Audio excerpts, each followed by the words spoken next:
Hello, I'm Jose, and this is the Cinematic Dogma podcast. I'm joined as every week by my eager to blossom friend Blake. Thank you, Jose, and welcome to the podcast. Thank you for welcoming me also to the podcast. This week, what did we record about? Well, that wasn't my best pun, but it was based on the title of the Todd Solondz film we watched this week from 1995. Welcome to the Dollhouse. Yeah, I didn't even get it that you were saying welcome to the podcast. Even the second time that we tried to say, oh, that's the pan. That's the pan. It's the title. That's it. That's okay. That's all I got. That's good. It's good. Okay, and I think that this was your pick. So why did you pick it? It was, and this came out of a conversation that you and I had. What was the conversation about? But we were talking about the world of Todd Solondz. Yeah. That we were talking about movies that we rewatched last year. Oh, and I yes. actually rewatched Happiness, and we remember how much we both like Happiness. Yes, and I just wanted to dive back in head first to the weird world of Todd Solondz. Right. And as this was your pick, I guess that I will have to summarize it. Let's see if it's 27, 28 years old?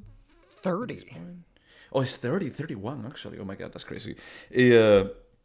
Let's see if I can summarize it without giving too much away. But the movie follows this teenager. Is 13 years old? 7th graders. So what is that? 12-ish? Yeah, 12, 13, somewhere. 12, 13. Yeah. Her name is Dawn Winner of the Winner family. And she's the middle daughter of a family with 3 kids. They have an older kid and an adorable younger sister. And basically the movie is about her struggle to fit somewhere. So she's getting bullied all the time in high school. She hates the daughter that clearly her mother has a preference for her sister, let's be honest, and she doesn't hide it at all. And also just navigating a bit of a sexual awakening. The brother has a band and he hires, he adds a singer that he's 20 years old, I think, and then she starts falling in love with him, So she's just trying to be a bit more seductive for him. And I think that's the general story, is that it takes a bit of a dark turn on the third act when Dawn becomes a bit vindictive, with her sister. And the sister, some bad stuff happens in there. And also she starts falling in love with her bully in high school. And it's a bit about how she navigates all of that. Spoiler alert, poorly. She navigates it poorly. I think you covered it pretty well. I don't think you left anything out. Right? At least of the critical stuff. And probably we're going to be spoiling some of the stuff along the way. Yeah, if you haven't seen Welcome to the Dollhouse by now, my guess is you probably won't. So, but let's start there. Had you seen this film before? Yes, I had watched it before. The funny thing, and I told you, we rarely talk about the movie before recording to try to come as unbiased as possible. But when I finished watching, I had the feeling of I had watched it before and I have forgotten about it. Somehow is that I have forgotten completely that I had watched it until half through the movie when I started guessing that it's oh, she's not going to give that no to her sister. Oh, and the sister is going to, yep, I remember, and this is going to happen. Is that, yeah, I watched this movie for sure. So I had a deja vu feeling for a while, and a part of me was thinking, it's oh, is this just because it's the same tone as Happiness, or is it because I watched it? And it's no, it's because I watched it. And you're going to have to tell me, but so some of Todd Solondz films take place in the same universe, like Happiness and Life During Wartime. Is Welcome to the Dollhouse supposed to be in that same universe? I don't know. I mean, the other two is one of them is a sequence of the other, a sequel of the other. Yeah. Yeah. In this case, I had the feeling that it's like, maybe, I mean, the tone is the same. It's Yep. literal the same. In And the between, like a. characters are the same. Yeah, the characters are very, very similar. From the awkward teenager to the abusive. There is even a child molester in the whole story. No. He just took a video of her doing pirouettes There was nothing sexual, okay? in his Just secret like room in the pirouette for basement. me. Yes. Yeah, I love like that scene, like how nonchalant the mother is like, I don't care, my daughter is back. He's like, yeah, she was like probably molested, I don't care. I feel like, well, we can get to whether or not you like the movie, but like his childhood must have been pretty fucked up. But also his adulthood. Like everything in his life must be kind of just a little off.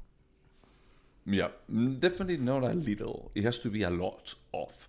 Is that for someone to think like this? It reminds me a tiny bit of John Waters. Yeah, I can see that. But there is a tiny it's bit. also camp, but it's less. Yeah, it's a over the bit top. tiny bit grounded. It's Yeah. a tiny bit more grounded, so it falls more of John Waters, maybe more absurd. About like, hey, this is so campy that it's just absurd. You cannot really like relate it here. And here there is a bit of a hey, it's a bit absurd, but there is a bit of satire at the same time. So it dances a weird line, that I think that is very unique to him. So go ahead. I want to ask you a question that we often discuss that's not part of our formal questions, but do you think this film could have been made today? Oh no. Most of the movies, and I'm curious because he's releasing a new movie like pretty soon, and I am like really curious to see how that is going to be received by nowadays standards. Oh, it's called Love Child. Oh no. Yes, yes. So it's something that I like. Okay, Happiness is a movie that I think that at some point we as a society we will try to erase from our memory. Yeah. And this one, I think that is not as offensive because it doesn't try to make you sympathize with a pedophile. Agreed. But but it's still uncomfortable enough at some points because it's like a Stockholm syndrome of a teenager that is also abusive with her sister. I also think this couldn't be made today for many reasons. But one of the biggest that occurs to me is that Todd Solondz writes in a way where characters are definitely multidimensional. Like there's these like grotesque characteristics, but then moments of tenderness and sweetness with them. Yep. But he's not going to let you resolve anything during his film. And I feel like that style, and he does that style so well, that style specifically is going away. Like everything is much more cut and dried now. Oh, yeah, because most people, when they're going to be watching these movies at home, they're going to be on their phone. Yeah. So it's that you don't want to aim for complex characters. You want to aim for straightforward characters. You want to just have the idea of this is bad and this is good, and I don't have to think about it. I don't want to feel the uncomfortable feeling of, well, he's bad, but maybe he's the victim of an abusive household, like the bully. Yeah. And like forcing yourself to reconcile with these like conflicting emotions inside you, which can be really uncomfortable and also very funny. And he's kind of the king of it. Yeah, and I had to say, I was this with my boyfriend, and he was like, "Oh, is this from the director of Happiness? I think that I really like him." Wait, your boyfriend said that, or you said that? Yep. No, he said that, and I was like, "I'm astonished that I actually introduced someone to Todd Solondz, And they liked they like it instead of stop talking to me. That is like what I expect from people when I talk about Happiness." He walks this interesting line. I guess it's not a line. I mean, he is firmly in the independent film category. But he also, like, even one of his most recent released film, Wiener Dog, was in AMC, right? It was probably an artisan film, but it was still in theaters. So, like, I don't think he makes any money, but he's also allowed to make the movies he makes with some sort of guarantee people are going to watch it. It's weird. Was this a Amazon Prime movie or something like that. Oh no, it was Annapurna. I remember that movie made me feel really uncomfortable. Didn't the dog die? I was trying to remember because when it came out, I think we had conversations about it. I have a wiener dog. The film's name is Wiener Dog. And I think the dog does die, like in the opening scene, if I'm not. I don't remember. I think that is like at some point, and I remember it's like I don't have dogs, but I feel really, really bad at this point. Really bad about it. Yeah. So I think that there may be topics, similar to Good Boy, that they had to mention on the trailers and in interviews that the dog survives. It's like Todd Everybody Solondz learned doesn't from fucking John care. Wick. Yeah, it's like Todd Solondz doesn't fucking care about that. It's like he's going to be like, if I want to kill the dog is going to die because it's part of what I want you to feel. I find him super interesting as a filmmaker because I know he wants me to feel something, I just don't know what, and it's always kind of a toss up. That's kind of like a mirror to what I'm dealing with. Yeah. I don't know. I just find this sort of filmmaker super interesting. Yeah, I mean, I think that is a bit of a disturbing mirror. It's a bit like a fun house kind of thing. That is like sometimes you look at it and it's like, how hilarious. Or times like, okay, this is a bit of an uncanny valley that is making me feel like a bit weird about it. That's actually So, a good description is Uncanny Valley. Nothing is yeah. quite real in these. Yeah, and it has like this kind of, uncomfortable, like kind of feeling, an awkward feeling to it. But at the same time, it's like you're going to laugh with them, and you're going to be like feeling things that you were not expecting to feel. Did you laugh out loud during this film? I think a couple of scenes that I actually like laugh aloud, no like 10 seconds of laughing, but it's like, okay, that was good. And I guess, so you liked the film. Yes, I did like the Okay, film. Thanks for good. holding back on the question. I kept trying to get But yes, there. I did was like I'll get there eventually. Yeah. I would say that I didn't like it as much as Happiness. I think that it's clear that this is before Happiness.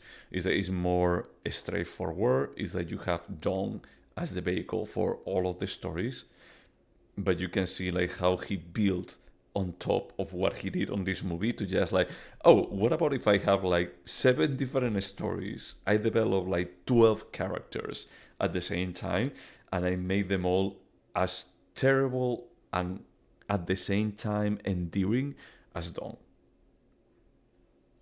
Yeah, you can definitely, in my opinion, you can definitely see a maturation process happening in a way that I actually like. And I know you and I disagree, but I think Life During Wartime is kind of the pinnacle of his career, which is the sequel to Happiness. And you and I we talk often about Steve McQueen and that sort of career arc where you go from taking risks to playing it safe but having these masterpieces. In the case of Todd Solondz, I actually appreciate the way he matures, and I kept thinking, I don't know if you remember the scene where Charlotte Rampling is in a hotel in Life During Wartime, and the pedophile character, they kind of meet up in a bar.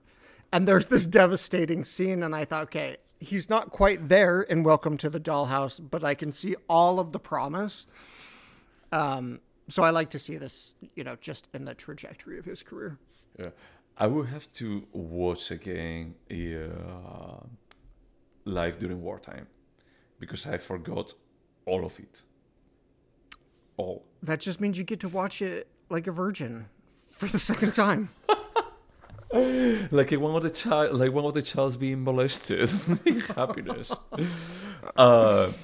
But yeah, and I actually like told my boyfriend that is like we should rewatch it because we still have Happiness fresh, and I had the feeling that if you don't really, really, really have that movie fresh, it's pretty hard to connect like with this story because all of the actors change.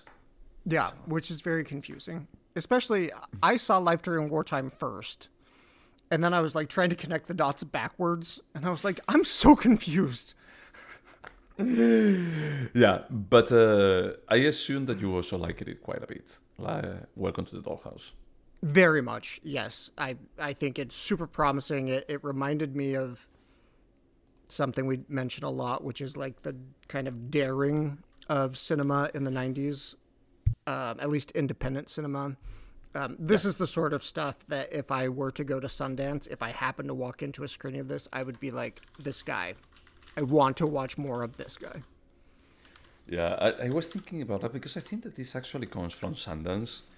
And it's like if you compare this, I'm going to be like checking the year of it. Yeah, if you compare this with other Sundance darlings, like independent movies, like Juno or Mr. Little Miss Sunshine, Yep. that is like, oh yeah, they are like more daring. Sorry, that they're like more daring than AAA cinema like blockbusters. But it's like, dude, you compare with Todd Solondz, and it's like we have turned extremely meek when it comes to cinema making. We are playing it like so safe that is that these movies feels like they couldn't be made today. But it's that there is not so many people that they are doing it. Is that because let's remember that Winner Dog is from 10 years ago. So I agree with you. And this is a thought that I've been specifically thinking about this week because of this film. But I don't go to film festivals anymore. So I wonder if, while what you're saying I believe is true, I think I also don't go see daring cinema anymore. I think it's a combination. It may be a combination, but just think that back then these movies were released in these festivals and they actually made it big afterwards. Yeah. Like Yeah, people Welcome to knew the about Dollhouse this. was never going to be nominated for an Oscar like Juno. Definitely not. Definitely not. No, there is no way, you know. But yeah, should we go over the questions? Let's do it. All right. So, Blake, would you watch Welcome to the Dollhouse again? Yes, and fairly quickly, to be honest, if I had a reason to. Would you watch it again tonight? Maybe not tonight, but this weekend. Like, I didn't watch this with my husband, and I don't think he's ever seen any Todd Solondz. If he was like, okay, I'll watch that, I'd be like, fuck yeah. Yeah, we will. Okay.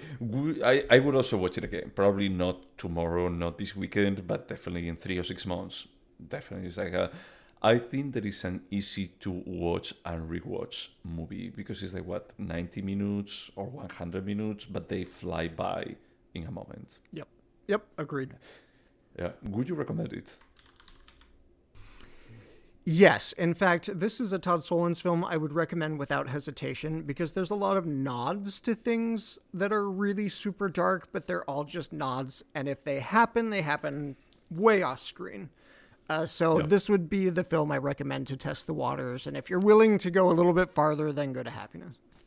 Yeah, I think that I could almost recommend this to my parents because it's a dark comedy and there is no like there is like sexual content, but it's not so much about on your face, you know, or verbally like describing it in detail. Like for example, the oh my god, that is singing Happiness when the kid is asking his father about like what did you do to that kid, and he actually goes into detail into yes, I dragged all of you, and then I actually did this to the kid. That is like, stop, please stop. That's no, I need to get out of this.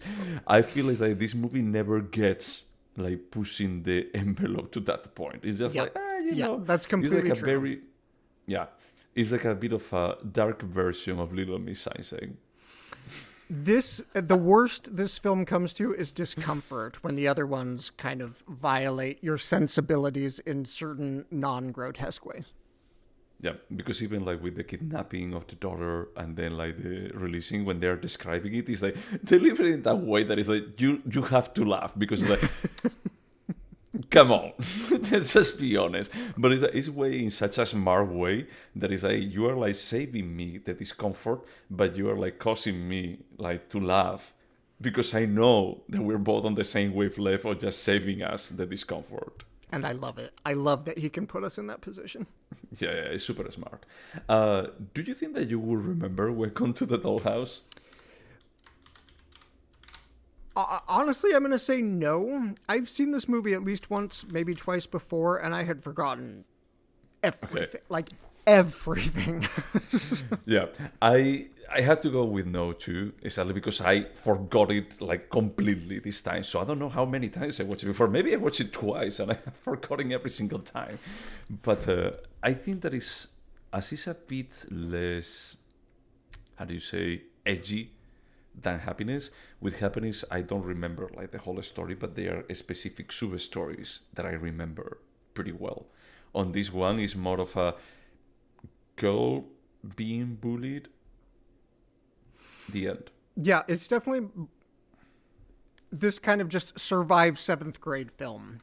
It's not Yeah. even like a coming of age, so it's hard to define, and it's kind of forgettable in terms of narrative. It's the execution where that's what like makes it shine. But do you think that there is anything artistic about it? Yes. I mean, as a director, he does seem to have a singular voice. At least I can think of films that try to be Yep. this, but nobody says it like him, and for me that's enough to be artistic. Dude, who you actually like compare him with? Well, I just mean those like teenage films that try to show like the real teenage life, like Booksmart that came out recently. I think Booksmart is trying to be this and a little bit more mainstream. A lot more mainstream. It's Yes, like a the lot more Sundance mainstream. version, the Sundance 2025 version of this. Yes. You know, this is like so edgy that I'm trying to think. Is like this is like a, how do you say, like a underground version of American Beauty. Yeah, the black comedy version. I mean, American Beauty is kind of black comedy, but like the black comedy version. The real black, you know, like this, like true black that you look and it's like the light actually like gets sucked into it. Is like that's it. This is the Yep. black hole of comedy, basically. I can see that. Yeah, but for me, it's like this script is amazing. Is what I was saying. That is like it requires like such a talent for just dancing in between like absurdism and satire and making you empathize with characters that at the same time they're fucking terrible. That yes, it will is never going to get nominated to an Oscar. But it's like if I were in control of the Academy, every year that he releases a movie like this, it's like this guy's going to get nominated. I would support that Academy. Yeah. Do you think that this is a timeless piece, especially now that he's 31 years old? Ooh, that one is tricky because as I was watching this, I specifically was thinking none of this would happen today. They would all have phones. Their parents would track them on the apps. Nobody's being taken to be raped in a junkyard anymore because kids just aren't allowed to go out without telling their parents. So I do feel like this is somewhat timely. Okay, Weirdly. interesting. So one thing when I was watching it, that I was reflecting about this question, I was thinking about like the idea of New York. They mention New York many times. They're never like really split. Oh, they're in Syracuse, no? I don't remember where they live. Yeah, I don't know if it was like Syracuse. For a second, I was thinking that is that, or maybe it's New Jersey because they mention New York all the time. But no, I think that is Syracuse. But I found hilarious when they depict New York. Oh, this That says is suburban New Jersey. So good guess. oh, suburban New Jersey. Okay, Um, then it was New Jersey. Then it's my bad. It was New Jersey all along. Because they mention like many times like New York as an entity that people go to, that they escape to, or they get kidnapped to. And it's like when they actually saw New York, it just always, and I think that we talked about another movie like not too long ago, that I love how New York was depicted during the 80s and 90s when we're talking about Gloria. And it's like, I wish that I had the chance of experiment or actually experience that New York, that super city, like somewhat dangerous, here is like, this is where girls get kidnapped, that is it's a bit of a, this is the image that people from New Jersey may have about of New New York. York. Yeah. In That I found, like, 1995. I think that that's not the reality nowadays, So I can see like the timeliness on some of these aspects, but when it comes like to the topics that they actually talk about, is that don't think that they would have changed that much about like your desire to fit and actually just being completely unable and just being like kicked down in life even as a 12-year-old. I don't disagree with you. This one's a tough one. Interesting. Yeah. It's a tough question to answer. Yeah. No. I agree with you too. I can see it like the other way around. Would you turn Welcome to the Dollhouse into a TV show? I would absolutely watch a TV show based on this. I would give it a chance. Whether I think it would work, I don't know, but I would watch it. So, yes. I do agree. I think that I will watch it too. The reason why I hesitate a tiny bit is because the structure of the movie is not really vignettes, but they are. It's like several stories that they happened, like almost at the same time. Like the new singer of the band, of the brothers band, it has a resolution. Like the relationship with the little sister is like it also has a resolution. The relationship with the bully, it has a resolution. But it's like you could have like a mini series of 8 episodes and I would swallow it up. Yep. And then just repeating it every single year with the struggle of this little girl going through middle school. Oh, dear God. We could have seen her all the way through high school. Yep, and college. I want to see like her life being miserable. Until she grows into a gross adult and stars in Happiness. I was going to say then he becomes Todd Solondz. It starts directing movies. Actually, the New York Times review of this film describes that Todd Solondz physically in real life looks very much like Dawn. Oh God! Okay, I have to take a picture of this. Hey, let's just move on. Do you think that Welcome to the Dollhouse could have been a short? So I'm going to say yes, with the caveat that I don't think there's a lot of extra stuff in here, but I do think you could keep this tone and tell this story in under an hour. Yes. I hear you. I respect you. I'm going to go with no. I think as there is no fat, I think that I would have even been okay with having a longer duration.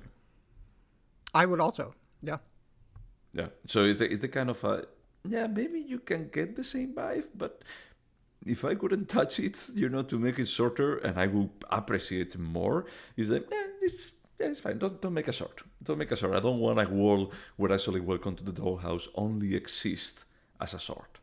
Yeah, I guess my answer to the question is, could it be a short? Yes. Do I want it to be a short? Absolutely not. No. Okay, that's fair. And finally, do you think that this movie could have been better? I'm going to just firmly say no. I don't see any major problems. I feel like this is a little treasure of independent cinema. No, I don't think it could. I'm going to go with yes, but only because I said that I would have been okay with a longer duration. Could this have been better? Yes, it could have been longer. If it was 3 hours long. You could have given me more. Yeah. You could have given me more of Welcome to the Dollhouse, I do want to say that I'm very grateful for ChatGPT because the bully Brandon, I was convinced that he is the same kid in the meme from that video in the 90s about kids learning to do the internet. And do you remember there's the blonde kid? Yes, that's the one. Thumbs up, nodding his head. I was like, that's Brandon. That's Brandon. ChatGPT says it's not, but I would have wondered. Oh, dude, what a pity. That would have been an amazing finding. All right, mate. This was the last question. So let's score this body beast. And this... It was my pick, so you have to score first. Okay. I'm going to go. I think that we already broke this rule of just going from half points to half points. I'm going to go with an 8.25. Ooh, nice. I was going back and forth. I'm going to give it an 8.5. Okay. I was going back and forth between an 8 and an 8.5. That. Yeah. That's the reason why I was going with an 8.25. Why decide? Anything else to say about Welcome to the Dollhouse? No, just that I need to go because I'm going to watch Happiness now. So. Okay, just use your weekend to just like watch all of the Todd Solondz movies. And to everyone out there, thank you so much for putting up with us. And until next time. Bye.